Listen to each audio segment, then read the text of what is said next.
ആയിഷ ബീവിയുടെ വീട്ടിലിരിക്കുകയായിരുന്നു പ്രവാചകൻ.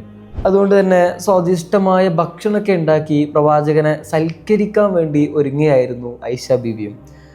പെട്ടെന്നാണ് പുറത്തുനിന്ന് പ്രവാചകന്റെ മറ്റൊരു ഭാര്യയായിരുന്ന ഉമ്മു സലമ റളിയല്ലാഹു അൻഹയുടെ സേവകൻ പ്രവാചകന് അവരുണ്ടാക്കി കൊടുത്ത ഭക്ഷണവുമായിട്ട് അവിടേക്ക് കടന്നു വരുന്നത്.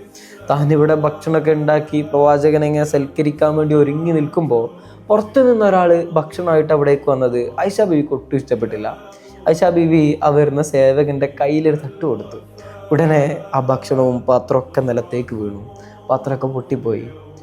പ്രവാചകൻ ഒട്ടും ദേഷ്യപ്പെട്ടില്ല. ഒന്നും പറയാതെ നിലത്തേക്ക് ഇരുന്ന് താഴെ പോയ ഭക്ഷണം മുഴുവനും പൊറുക്കിയെടുക്കുന്നുണ്ട്. ആ പൊട്ടിപ്പോയ പാത്രത്തിന് പകരം മറ്റൊരു പാത്രം ആയിഷ ബീവിയുടെ വീട്ടിൽ നിന്ന് എടുത്തിട്ട് അവിടേക്ക് കൊടുത്തയക്കുകയും ചെയ്യുന്നുണ്ട്. കൂടെയുള്ളവരോട് പ്രവാചകൻ പറയുന്നു, നമ്മുടെ ഉമ്മ ഇന്ന് കുറച്ച് ദേഷ്യത്തിലാണല്ലോ,